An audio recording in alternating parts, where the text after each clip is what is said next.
Okay. So maybe Ziv, the name Ambrosia, uh, Yeah.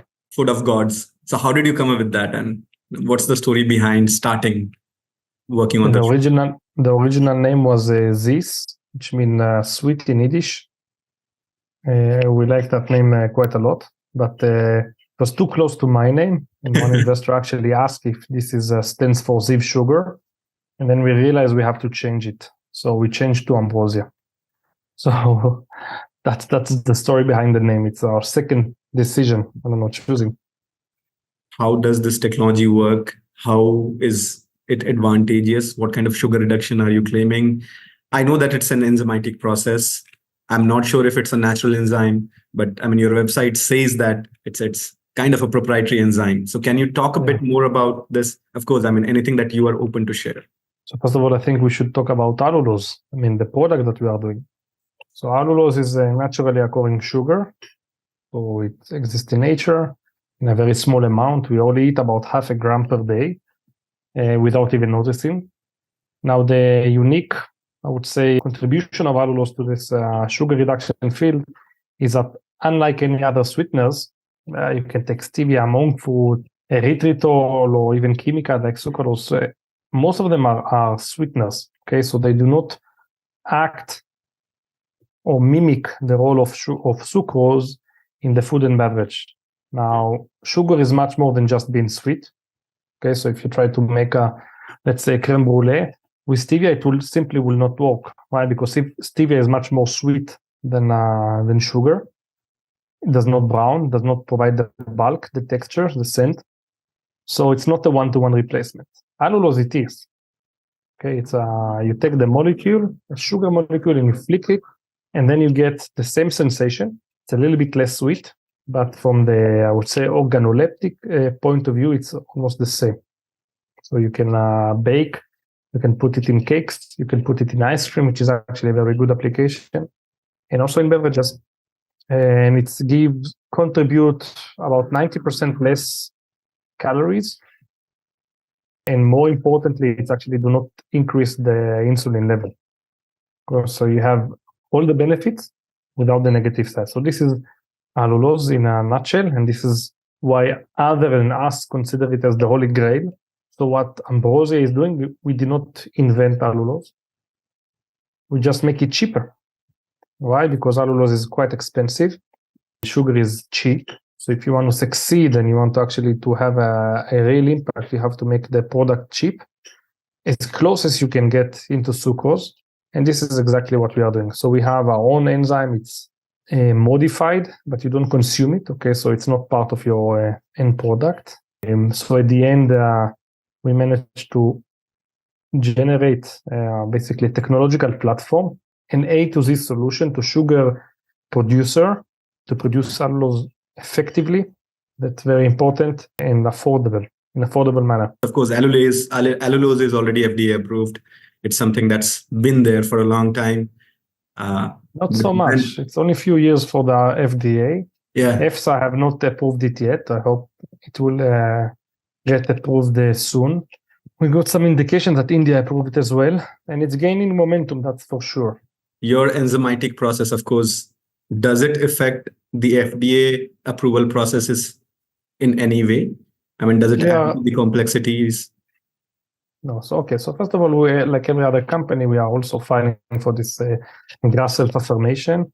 So in the process, you have to ensure that you don't have any leakage or residues of this enzyme in the final product, and we don't have it. We mobilize our enzymes, and they are staying in the process of the allulose production. They do not part of the final ingredient. Understood. That makes sense. So the enzyme is considered as a processing aid. If you're trying to get technical, it's not a GMO, it's a processing aid. Understood. One of the major problems in producing allulose, food grade allulose, is, as you mentioned, I mean, the effectiveness or the efficiency or the yield that you finally get. I mean, it's all process engineering and optimization is what it all comes down to. So how were you able to make this affordable? Can you talk a bit, even at a high level, about that? Yeah, I will give it a high level. So first of all, let's do a one-on-one of enzymes. So enzymes do not change the equilibrium Okay, if you take a substance A, you use an enzyme to convert it into substance B. In many of the cases, you will have an equilibrium between A and B. Okay, so in allulose, it's not a secret. You take fructose, and you get the final solution of 70% fructose and only 30% allulose. Mhm. So you need to have a purification steps in order to get 100% of allulose. So the enzyme do not change the equilibrium. Okay, but what you can affect is, first of all, the speed. How fast can you get to this equilibrium? And more importantly, how stable your process is. So in many cases in the industry, you use an enzyme as a one-off. Okay, so either I would say in a batch mode. So you have a big tank of sugary syrup, you add the enzyme, and after X amount of hours, you kill the enzyme and you move on. I can say that typical allulose enzyme lasts minutes, maybe days in the good case scenario. We are months, many months. Okay, so we improve the stability of this enzyme. It can perform in high temperature. So you can use much more viscous sugary solution to start with. Also less risk of contamination. Again, it's a sugar process plant. It's actually quite a good environment for bacteria and mold. We use very few salts and chemical in the process. Okay, so treating the effluent is becoming much more simple. So there is many ways that we manage to impact positively the process. Overall, we reduce the cost in a more than one order of magnitude. So is the final product, is it a powdered form or is it something else? I mean, what are the types of products that you guys ultimately get at the end of this whole process? Okay, so again, it depends. So Ambrosia will not produce the allulose per se. Okay, we will have a demo plant.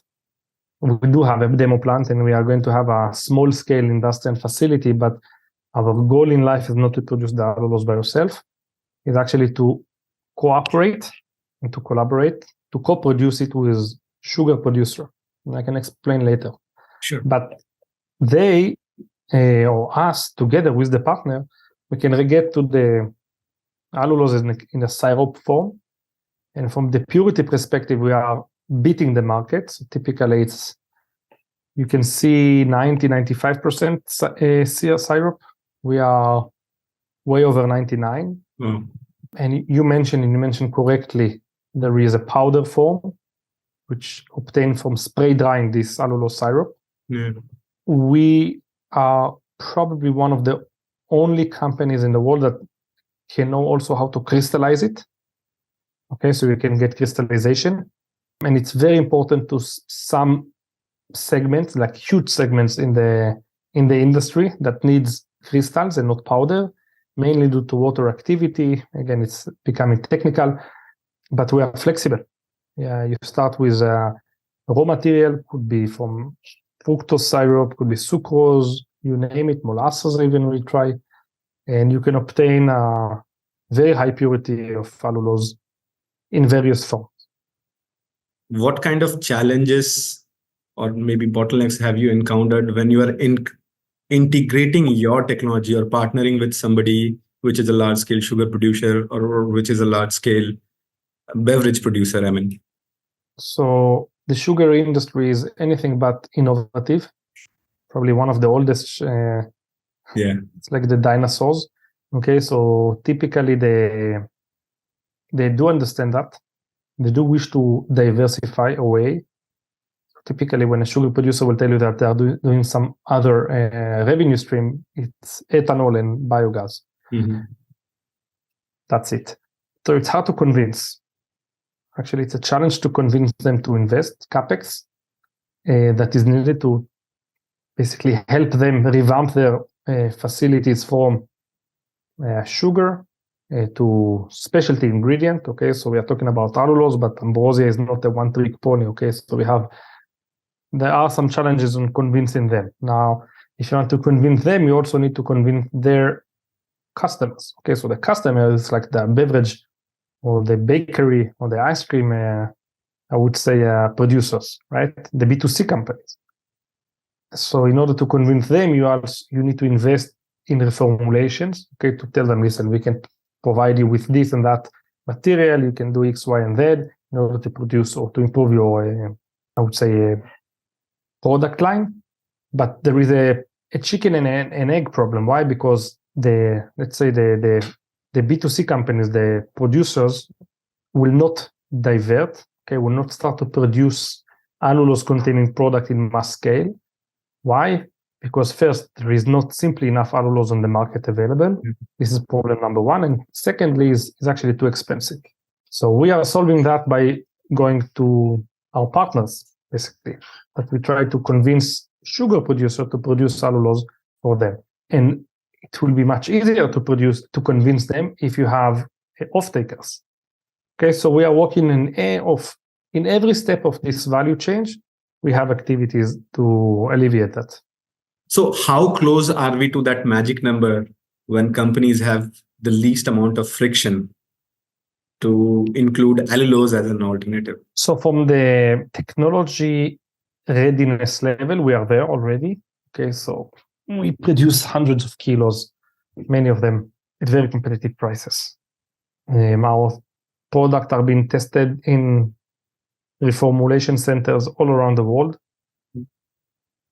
We receive very good feedbacks. We know that there are several products on the line, but even us today, we cannot support the demand. Okay, so we are now raising some funds to set up, I would say, a proof of concept, a proof of scale facility, a few thousand tons. But the global demand will be in tens or hundred thousands of tons in the next decade or so. So the factor of how much partners, co-producing partners we manage to allocate, that's critical to answer this question. I was just mentioning that sugar reduction seems like a revolution that's ongoing. It is. It's many years. It's nothing. Every time you meet someone who is interested in it, he can also tell you that, I invested once in stevia and it's full. So you have a lot of hypes and then downfall. But I do think that allulose is actually the first sugar replacement because it replaced sugar, not replaced the sweetness.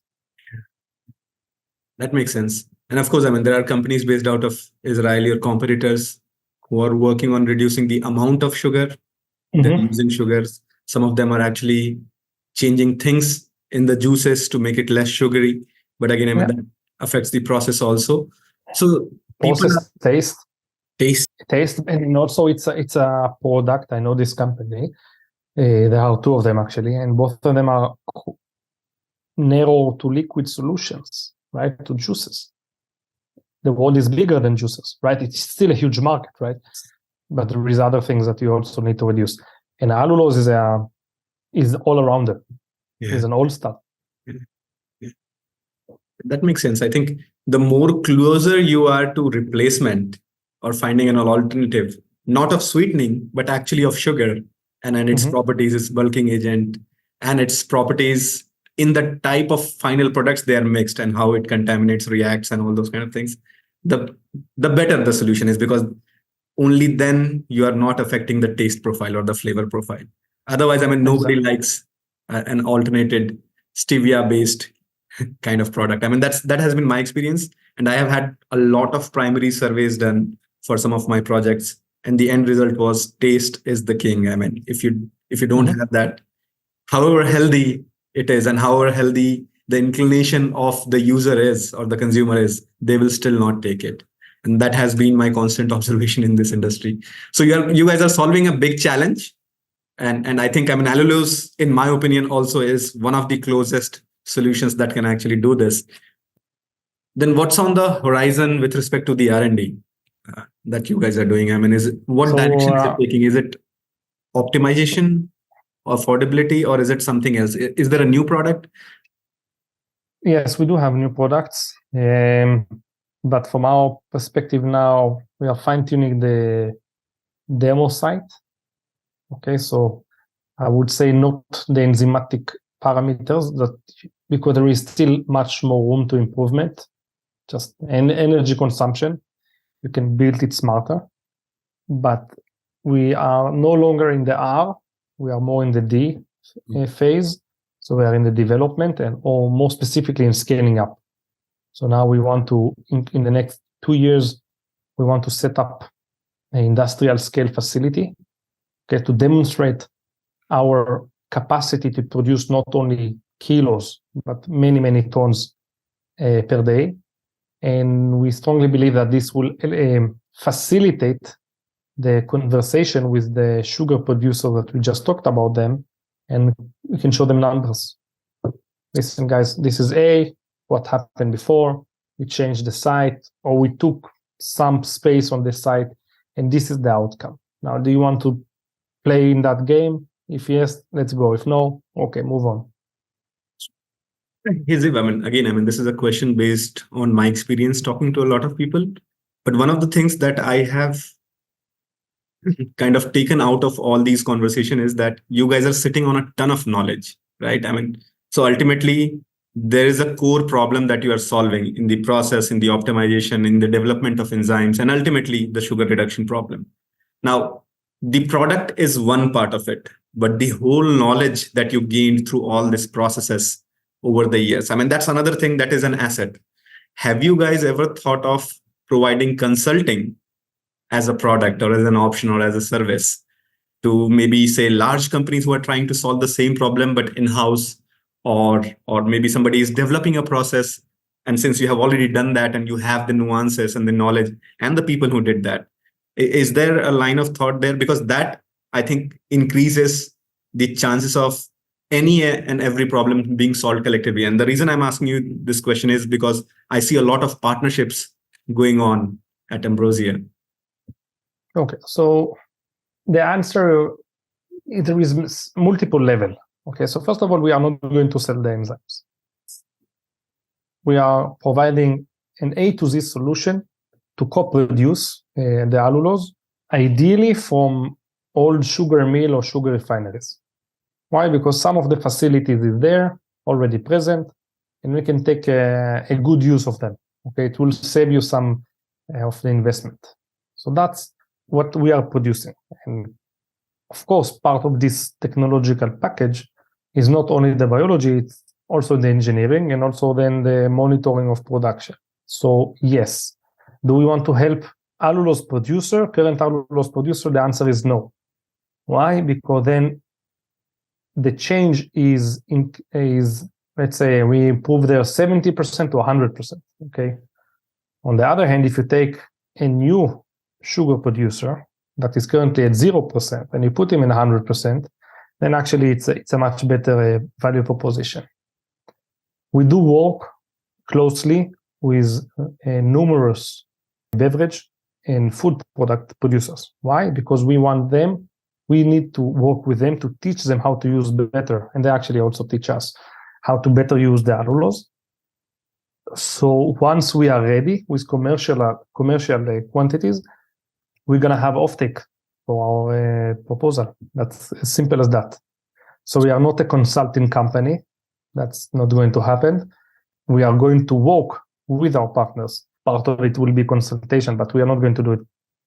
So the consultation comes with the technology and the engineering. Yeah. You don't, again, it depends how you phrase it, but the goal is not to provide a full suited, should I say that, package to produce. Okay, so we will be involved. They're going to be our partners, maybe in equity wise or revenue share or royalties. This to be determined, and we are talking about that with our partners. But we won't give them a sack of enzyme and tell them, okay, good luck. That's not going to happen. And in terms of market, of course, it may be too early to ask this question. You maybe have started with partnering with companies in Israel first, maybe then go to closer markets like US and Europe. So what's the plan here? Asia might be something. Is Asia market also something on the horizon or near horizon for you guys? Because India, in general, I see has a sugar problem. Okay, so typically all the entrepreneurs go to the US first. Yes. We are not consider ourselves as typical. So we actually look for, and we have some Asian partners. The Asian market is massively increasing. The health benefits, unfortunately, also goes hand in hand. cost of production will be much lower there, and you can produce in Asia and sell globally. That said, we are not setting any infrastructure like besides our laboratories and the R&D center in Israel, because it's too expensive here and too small. So our first I would say the proof of concept would be somewhere in Europe, East Europe, and then we're gonna hopefully expand to Asian market first, and then later to the USA and also to the Europe. Maybe again, I mean, this is more a question for you as compared to a question for Ambrosia and its product. But in general, how do you keep abreast of any new developments on the lines of things that you're doing right now with Ambrosia? So in general, say for example, if I need to be updated about technology, I would have my go-to sites, I would have my go-to people, I would have my go-to activities. But in general, how do you do those kind of things? Because, I mean, when you are somebody who is heading a revolutionary product, all your focus is on that. But there needs to be some external infusion of knowledge to keep that moving ahead. So how do you manage that? So we have partners all over the world that also keep a good eye and ear for us, and they give us updates of what's going on. It's not a very big market, so your attention span should not be too big. Okay, this is one thing. And on the other thing, we are also perfecting our proposition. So instead of looking backwards to our competitors, we're only looking forward. I mean, you just mentioned at some point that this is a huge market and the demand is much, much gigantic, right? Mm-hmm. As compared to the supply, because the supply will take time to reach the affordability where the demand is met. Now, in such a scenario, will you be open for jurisdictions which are not your primary target or even secondary target in the near future to partner up and share your technology and set up things there for them to cater to those markets? So again, our value proposition or go-to-market is by partnering. Okay. Got it. I think that makes sense. So the way we go there is by finding a regional partner, collaborate with them, share the knowledge, whatever is necessary to make them at the forefront of the technology. Got it. So we have an innovation hub here in Israel and another one in France, where we test, new changes, some improvement, everything that we find useful. We immediately communicate it with our partners. The more partners we have, the more information we're going to share. But that's our go-to-market. That makes sense. And that also answers my question. So I think more or less I've asked most of the things that I had in my mind. And I think you very well explained the inner workings of the technology and how it is different and how you're going towards a step that will make Allulose affordable. So thank you again very much for your time.